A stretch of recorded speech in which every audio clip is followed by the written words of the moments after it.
Let's start the recording. Okay, so now we have learned this very important basic formula here, which is the positioning of your feed to get your radiation resistance, typically to 50 ohm. And of course, the length that you have learned, that should be around half a wavelength in the dielectric substrate that you are using. Those are the two really fundamental design rules. And what we're going to look at now is just one example that you will do yourself in the exercises, and very similar to what you will also do in the labs. But I will show you here in detail actually how to do this. So let's assume here that you, in these cases, have now a case with a patch antenna.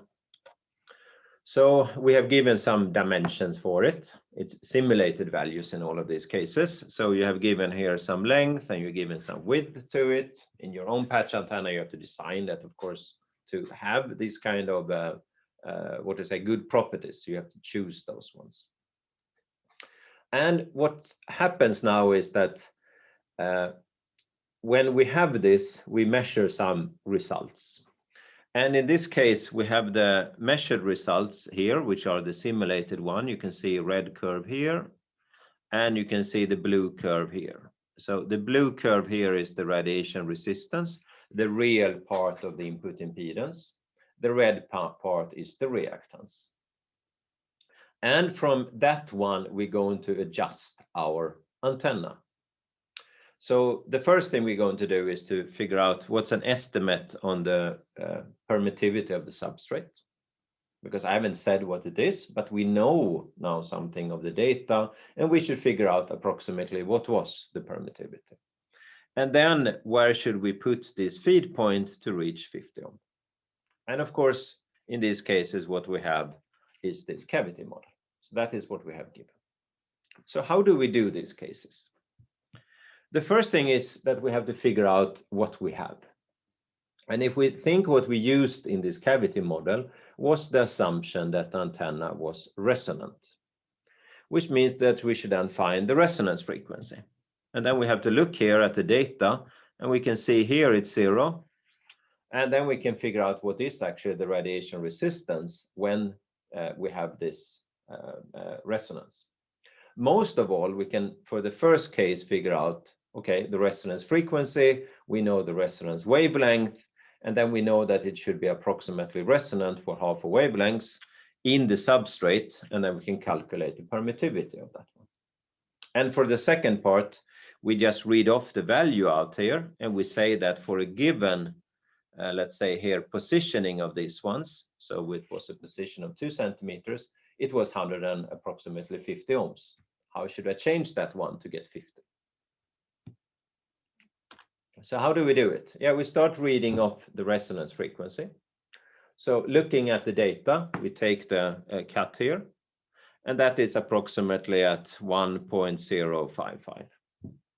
So that is the resonance frequency, and I have the radiation resistance up here, which is approximately 150.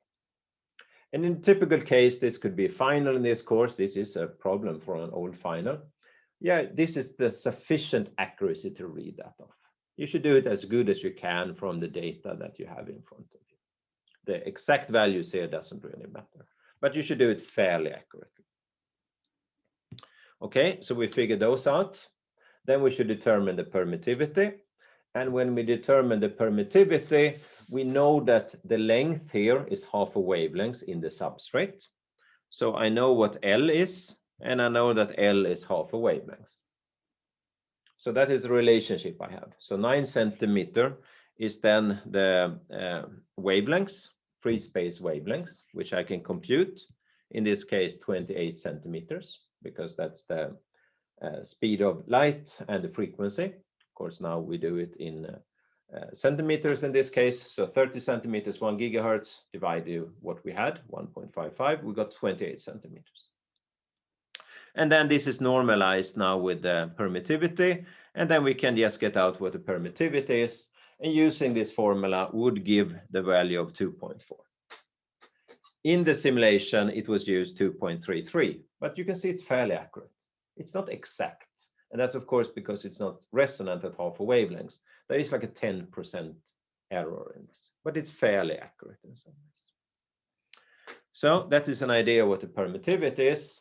The next case we should do was to change the feed positioning. So we get 50 ohm. Then we use the cavity model again. So the input is our cavity model, this one. And what I can do now is I measure this at a position here, for example, x1, which is 2 centimeters. And that means that let's take the quotient between two values of the cavity model. I put it both for x, and then I divided it with the value of x1. In that case, this radiation resistance at the edge disappears. And I get only one relationship here between the resonant radiation resistance at x, the radiation resistance as x1, which is 150. I read it off. And then I have this sine function here, sine square in these cases, divided by the same things of x1. And then I can plug in the values that I have. I know that x1 was equal to 2, the length is equal to 9. And I know that I would like to have 50 ohm.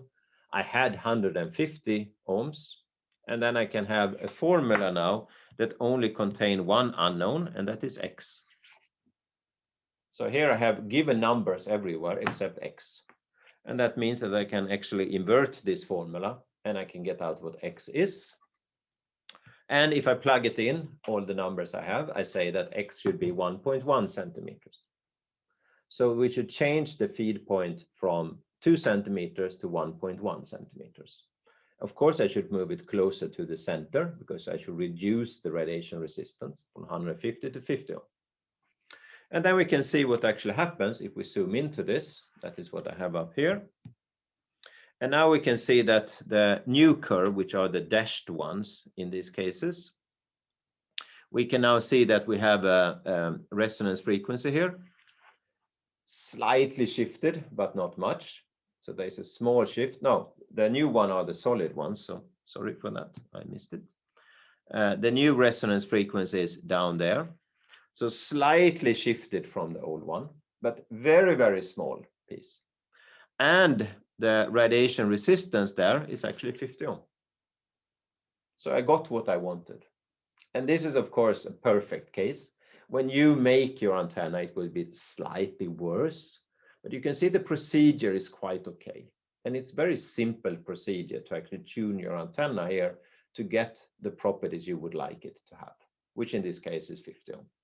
So first, make it self-resonant, find the resonance frequency. If it's not the correct one, change the length of the structure until you have the correct resonance frequency, and then change the feed position so you get 50 ohm for your patch antenna. That is your design rule for this antenna. So this is what you get out. And this you will do as an exercise. You find it in old exams. This is an old exam problem that you have there. So it's a typical thing that you should really learn and understand in this course, which are the design lines, design rules for this patch antenna. So what are then the design rules? So you make your patch antenna, you will do it in the lab. This is the first part you will do in your lab. You will do a theoretical design of your patch antenna, which you then improve in the simulations. So you start by determining the resonance wavelengths here in the substrate. That is the first thing that you determine. And that, of course, depends on your resonance frequency. So your patch antenna will be, I think, for Bluetooth frequency. You figure out what is the Bluetooth frequency, what is the permittivity of the substrate. Okay, what is the wavelengths in the substrate? Then you make an initial design. So the first idea of designing your antenna is half a wavelength in your substrate. That is really your design first parameter that comes in. And then you choose a patch width. The design rules here don't really contain anything with the width of the patch. It's typically below 2L, and if you start to make it too wide, it doesn't really work. It's good to have it wide because you get bandwidth. So the bandwidth here increases with the width. In the same way as you think about the dipole, fat is good. The wider, actually, the more bandwidth you get out. The same thing happens for a patch, up to a certain level. And if you go over 2L, you can go into multiple resonances and you can get quite a lot of problems. A typical initial design is like 1.5L. That's usually a good rule of thumb. Then you determine your resonance frequency. You will do it first from measurements, or from simulation, sorry. So the first thing you will do is to simulate this patch that you have designed by paper and pen. So this part here was paper and pen. And now you go to FECO and you simulate it. You determine your resonance frequency, F1, and you use some feed point. Your feed needs to be off center. If it's in the center, you get 0, so it doesn't work. You need to be off center. And you just pick some value you believe is good. And then you adjust all your length according to the scaling rules we learned on the last lecture. So your antenna will not be self-resonant. It will be like 10% off. So you need to adjust that. And then you scale the length of your patch. So it's self-resonant at the frequency you would like to have it. And then you verify in your simulations that your resonance frequency actually is F0. If it's not, you did something wrong with your calculations, or higher order effects comes in, and then you can iterate it one more time to improve your length to get the correct resonance frequency. Then you determine your radiation resistance at this resonance frequency that you have, R1. Then you adjust the feed position you're using the cavity model, exactly as in the previous example. And then you verify that your results are correct. And this is actually what you will do in this lab. So the first part, paper and pen, and the second part that sits here is what you will do basically in FECO. So this is the first part you will do of your lab. And of course, you can start writing the lab report, because this is the theoretical design and the simulation design of your patch antenna. This will give out these results. And in some cases here, of course, this can be improved. Some of the references we have suggest that you should start with the different length of these ones. If you don't have a good simulation software, this is really valuable to do. If you have a good simulation software, it doesn't really help you. You can as well start with lambda/2, because lambda/2 is so simple, so you will always remember it. You will remember that is the length that you should have. So these design rules, improved ones, I would say they are partly replaced here with actually computer simulations. That's how it's done today.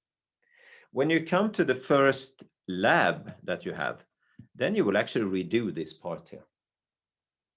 So then you will measure your resonance frequency, you will adjust the length, and you will verify all of these pieces, and you will move your feed point. So you will really do this in some way, step 1, step 2, and step 3. Those are the parts that you will do in the first parts of these labs, both simulation-wise and experimental pieces. That's it. So these are the design rules. That is how you design a good patch antenna. You can, of course, then improve this afterwards and make it better in some ways. But this is really the fundamental part of it that you should understand. And in this course, we focus quite a lot of the patch antenna because you do it in your lab. And it's also fairly simple to actually understand. Most antennas are not that simple to understand. Then, even if this is simple, there comes complicated things. And the example I showed you was for a very thin substrate. So if you make it really thin, this works very, very well.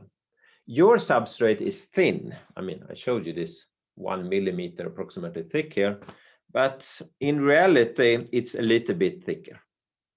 And when you have it thicker, what's happening here is that you have your ground plane, and then you put up your feed and you put your patch above that one. And this little strip that comes out there can be considered as an inductance, and that has an impedance that is j omega L, which means that you add some extra inductance to your antenna. And one way of seeing that is what's depicted here in these graphs. So the top one is for a thin substrate. You can see here you have a resonance frequency there. You can read off what is the radiation resistance. But look at the one below here. because you see the reactance here, this blue line, you can see it never reached 0. So formally, this actually doesn't even have a resonance frequency. And the reason for that, look at the slope of this one. It basically goes up there. And that is the slope of this j omega L. So you have taken the curve here and you basically twisted it up. So the blue line has moved up by this j omega L. The frequency increases when you go to the right. And in these cases here, it's slightly harder to say precisely what is the resonance frequency. And you have to make some judgments yourself. You can start looking at the minimum reflection coefficient. It works in some cases. You can also try to, in some ways, move down this piece and say, actually, okay, I have this, I should move it down. So it's basically the top of this one. And you have to do a little bit trial and error. That's also an important part of the antenna design. A lot of it is trial and error. So we have good understanding, good rules of thumbs and so on from simple formulas, but then we have to adjust them a little. So actually that is also in your lab to do that. And you should be aware of that this is an effect you will see when you design your own antenna. Okay, so that was the idea. How should we now get the correct feed positions? Now we should also talk about the radiation pattern, because it radiates. And I showed you before it radiates out of the ground plane, and we should understand the radiation of it. So when we look at the field above your patch antenna, here in this first graph here, it is plotted what is the power flow in the Z direction. We said here it radiates out. So how much power is really coming up in that direction? And you can see that when this surface is just above the patch, you can see here that it's very strong here and it's very strong here. So that is this edge of the patch and this edge of the patch. Those are the same here. So when you're looking just above the patch, it looks like all the power is coming from these two edges, which is quite natural because here the electric field is very strong. Here you have very strong electric field. Here the electric field is basically 0. Which means it doesn't come a lot of radiation from there, which would be from this side. So the main radiation comes from those sides. If I move up a little bit, so I step up a little bit higher, we can see that the radiation gets broader now. You can still distinguish the two sides of the L part, one minus, one plus. And I move up, I move a little bit further, I move a little bit further, a little bit further. And then you can see they actually start merging. So when you moved around, way around half a wavelength for it, you cannot distinguish anymore the two sides. You're so far away from it. And it starts to look like one radiation pattern coming out. And that is the radiation that comes out from this patch. So in some ways, it comes from those two edges here, from this edge and this edge. That's where it starts in some ways. So that is what we will use, of course, in our model to describe the radiation. And as I mentioned, that is that due to this strong electric field there and the strong electric field there. Those are the, in some ways, the same thing that we see. And now we have our cavity model. The cavity model tells us what is the electric field. So let's try to remake that electric field to a current. And as soon as we have a current, we can determine the far field by the Fourier transform. And that is what we will do to get the radiation pattern. So the electric field at the edges, this edge that we have here, that is pointing in the plus or either positive or negative Z direction. So here you can see it goes down and up there it goes up in some ways. So plus or minus, and it goes in the Z direction. And it only lives in these positions of the patch.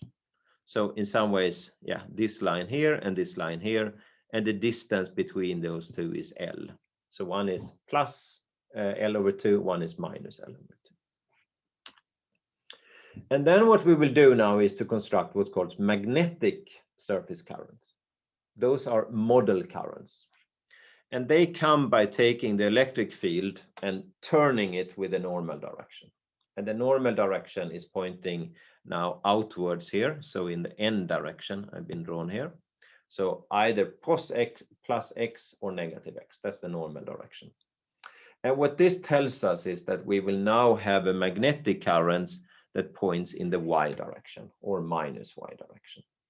So it will look like here is a current and here is another current on this side. So these are currents that points in the y direction. You can see the directions up there. So they points along the surface. And this is now a magnetic current. But magnetic currents really behaves in a similar way as electric current, but slightly opposite.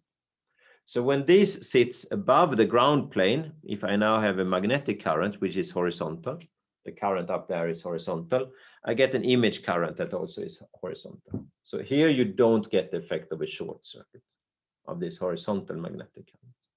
So I can add those that is below the ground plane.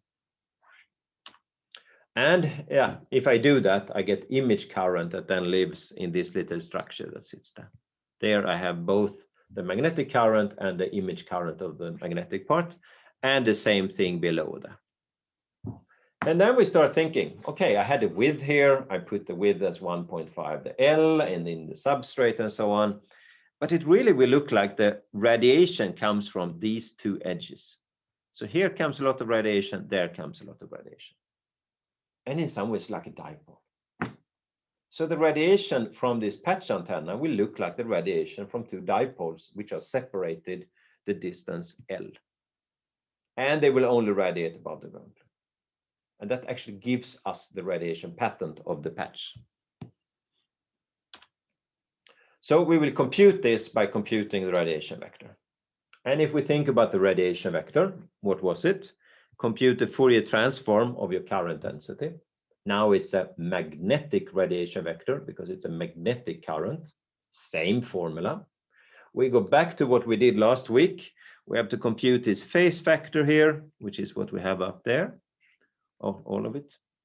And the phase factor here, of course, is this relative distances to the patch. So if I have my patch here, if I have a receiver here, I'm closer to this edge than this edge. It is that relative distance that comes in. And that is measured by this R prime scalar product in the direction I'm looking.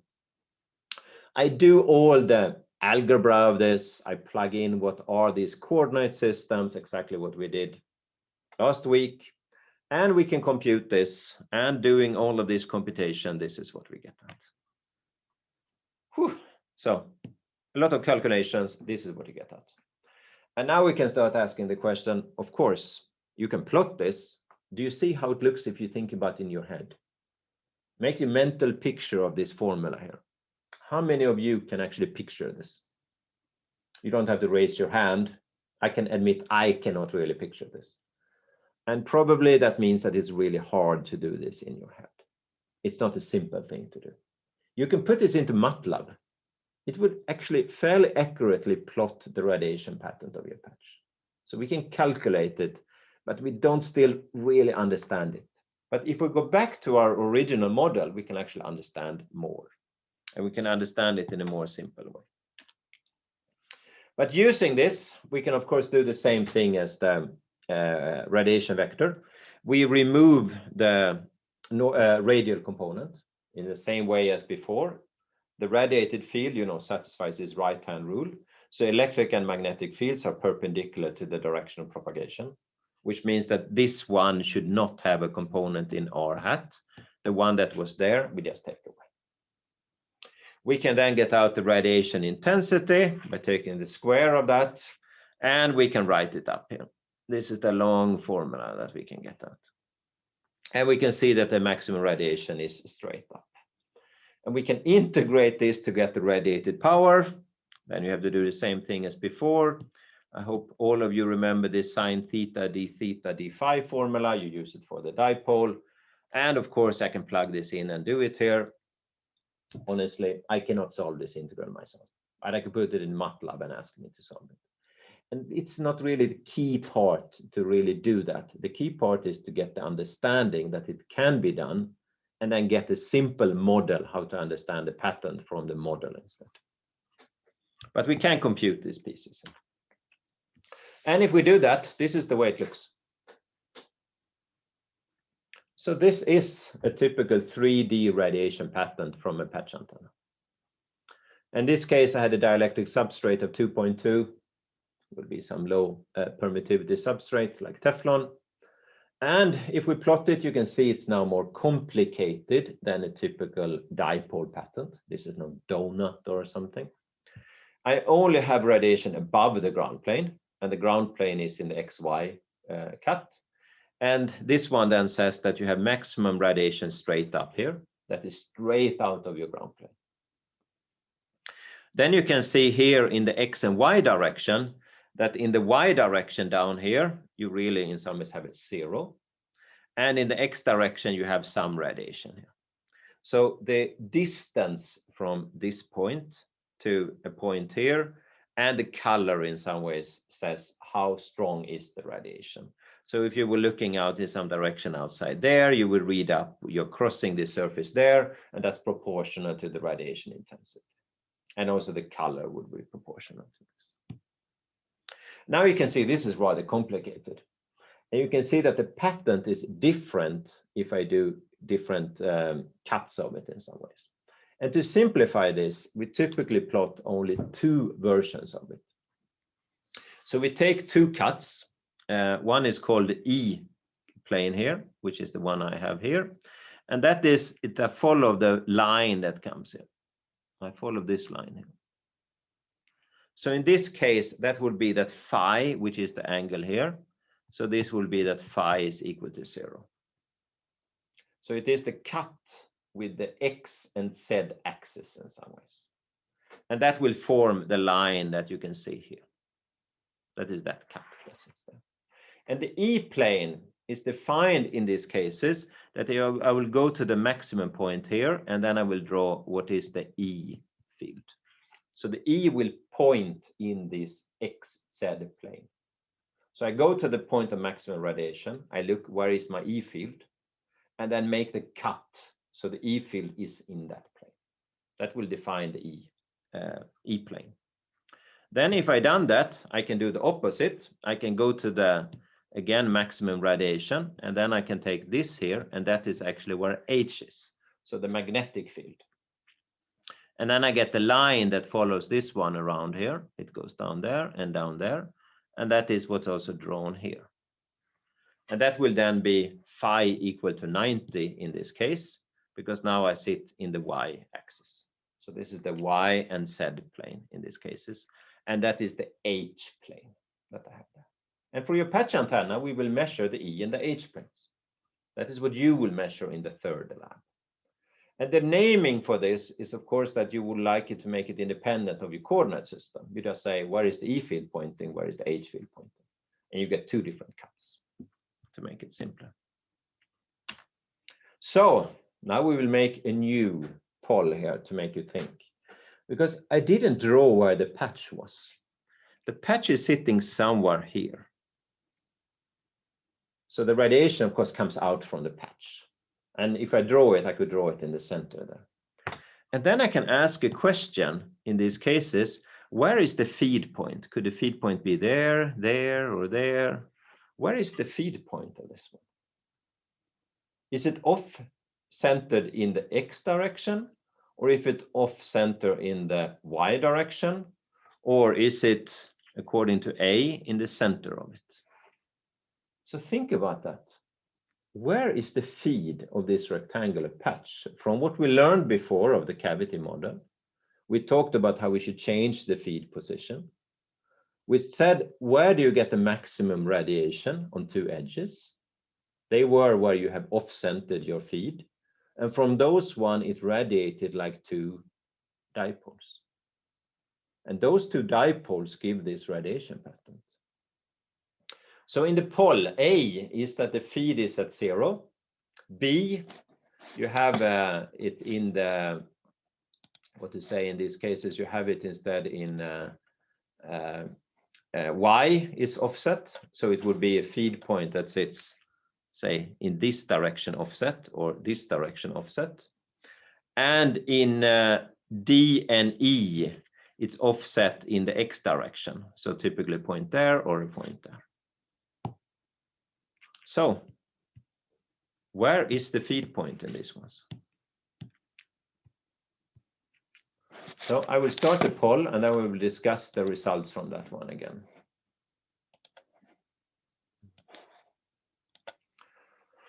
So A center, B shifted in the y direction, D in the positive x direction, E in the negative x direction.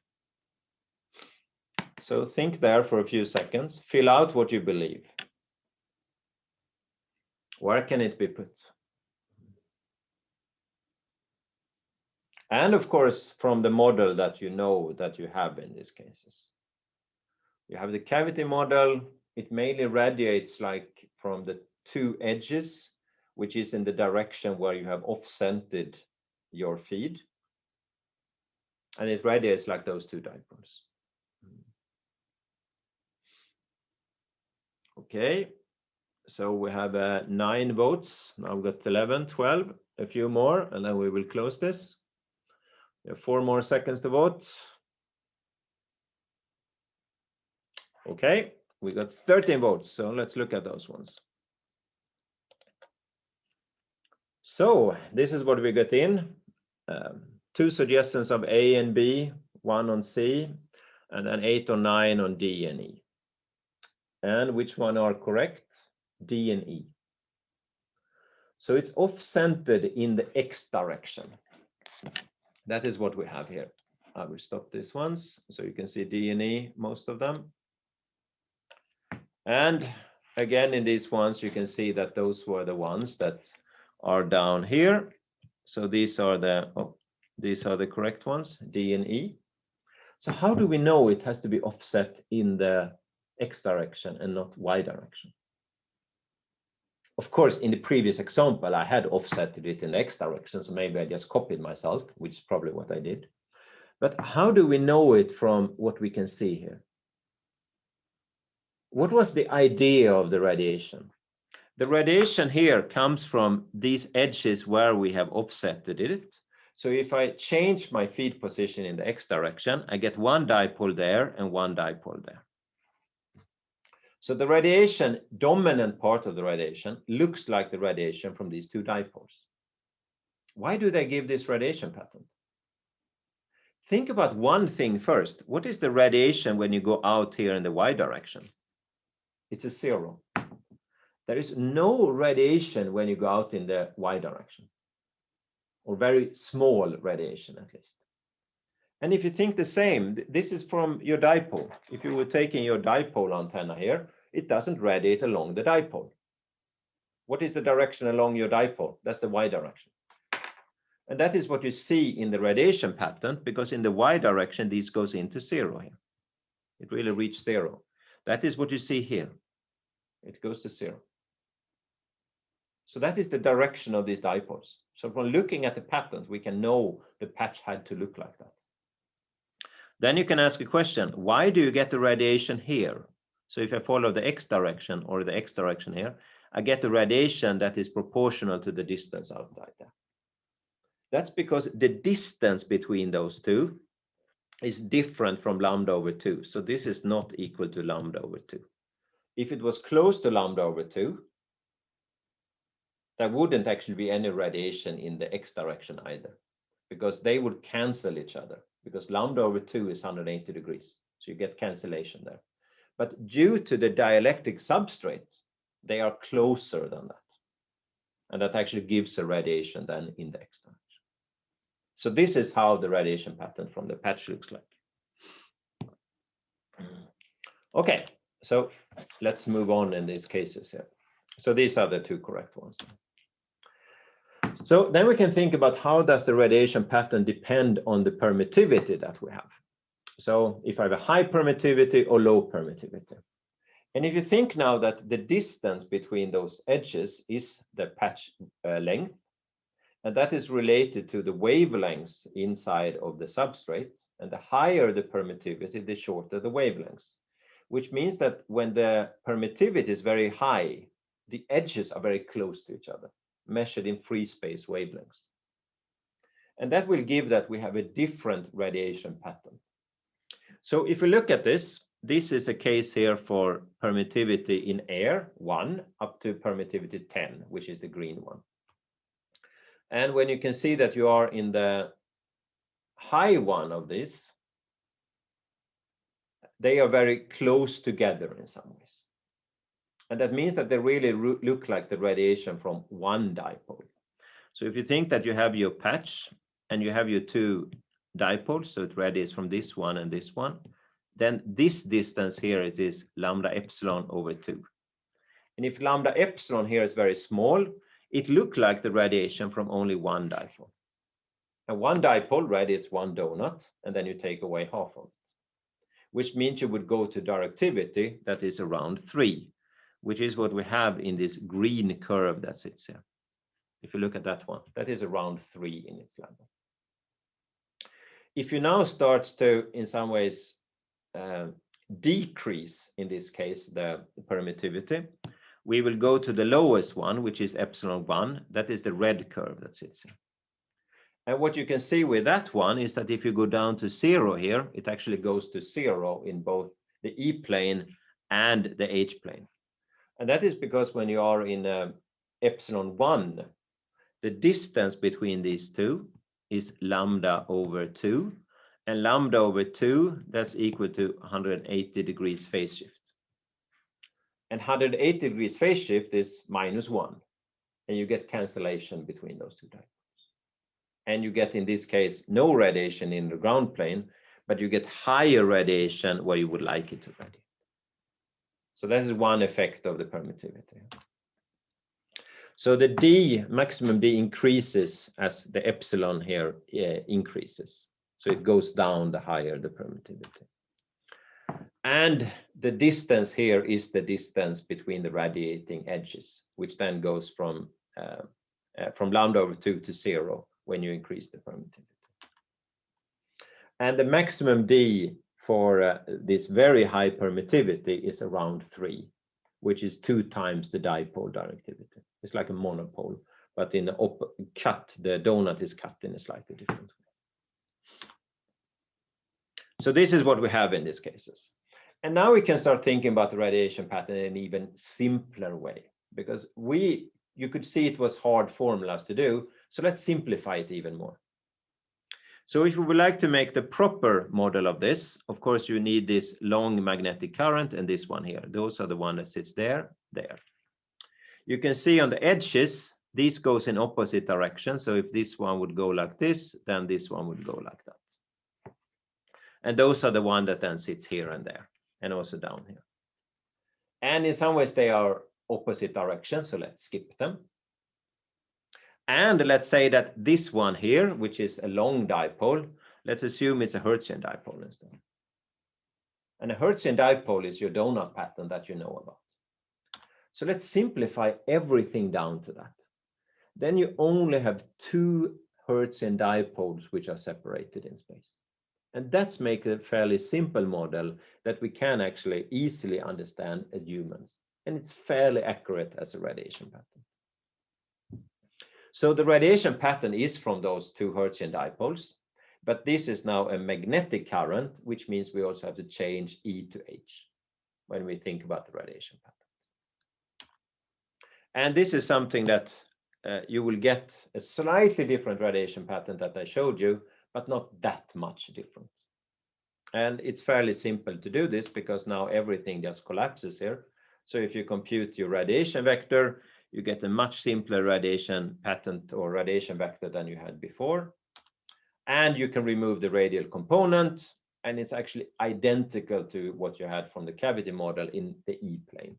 H plane slightly shifted from those ones.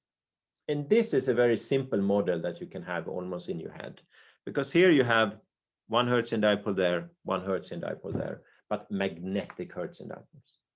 And then think about what kind of patterns would they give, since you know the radiation pattern from 1 Hertzian dipole, and then you have 2, which is shifted a distance L between them. So this distance here is L, which is then lambda over 2 in the material. And that will give you most of the radiation pattern. So we are starting to end this about the patch. We will also talk about the lab, so probably I need to run over slightly in time. Now you can start thinking, what can we do if we change the patch a little bit? And in the lab, you will actually design 2 patch antennas. And one way we can start thinking is that, can I change this big thing of saying that the distance here has to be lambda over 2 in the substrate? can I tune it to another frequency? And one way of thinking about that is actually that on the patch, we can look at the currents. And some ways here, you get a current that goes between one edge to the other edge. And if I make the current propagate a longer path, yes, I can actually still make it half a wavelength.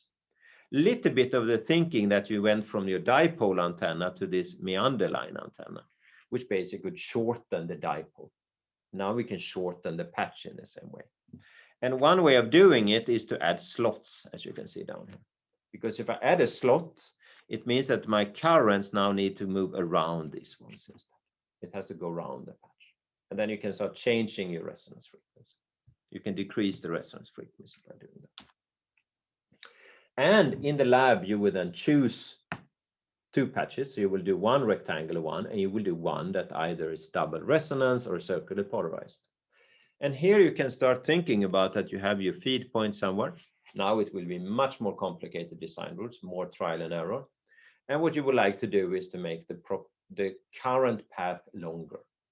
And typical cases here is to add, for example, this U slot here that sits here, that then would force the currents to move a longer path in some ways around this one, which then would change the resonance frequency, and you can get double resonances. Another way is one you can see here. You could think you can have a dominant one there. You can also have one sneaking in there. And the current can go longer paths, which will create also double resonance in these cases. You can make a circular polarized by removing the edges here and start with something that is actually a square version. And that can get currents actually moving both dominantly in, let's say this direction and this direction. And they are slightly phase shifted, which can create a polarization that moves around and actually make it circular polarized. And here you can choose whichever one you would like to do.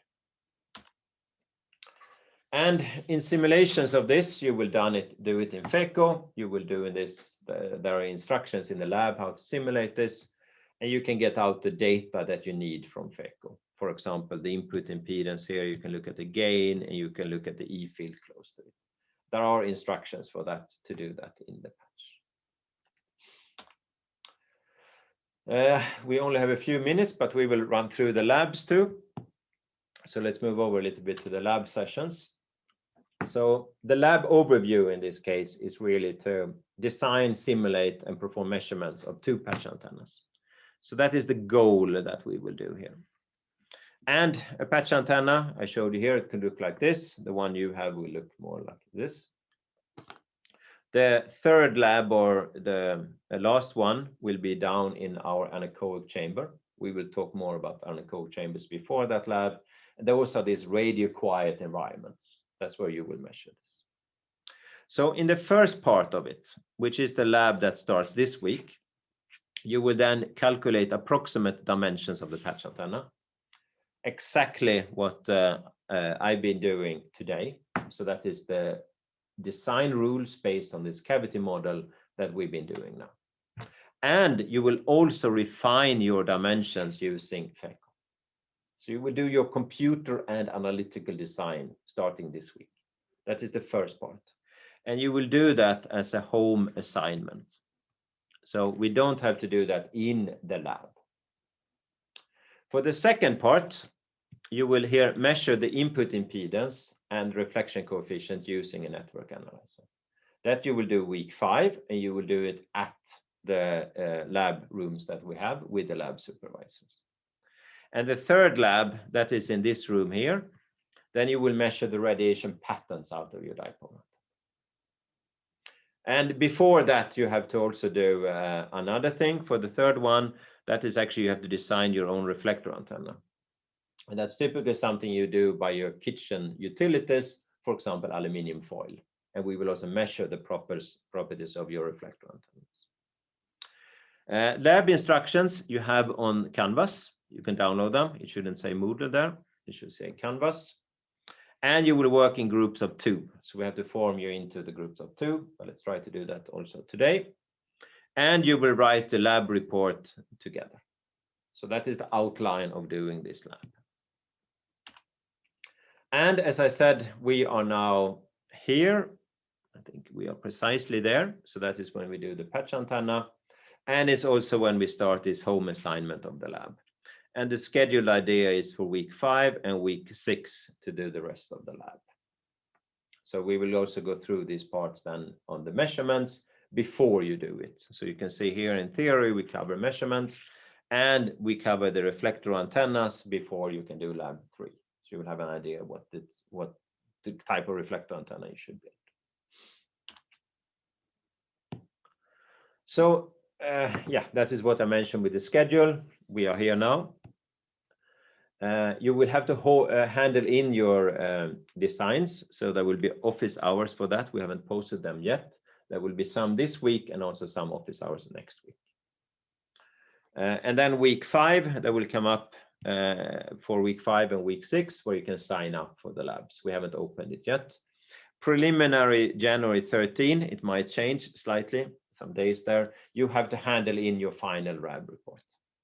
And there will come details on the homepage for that.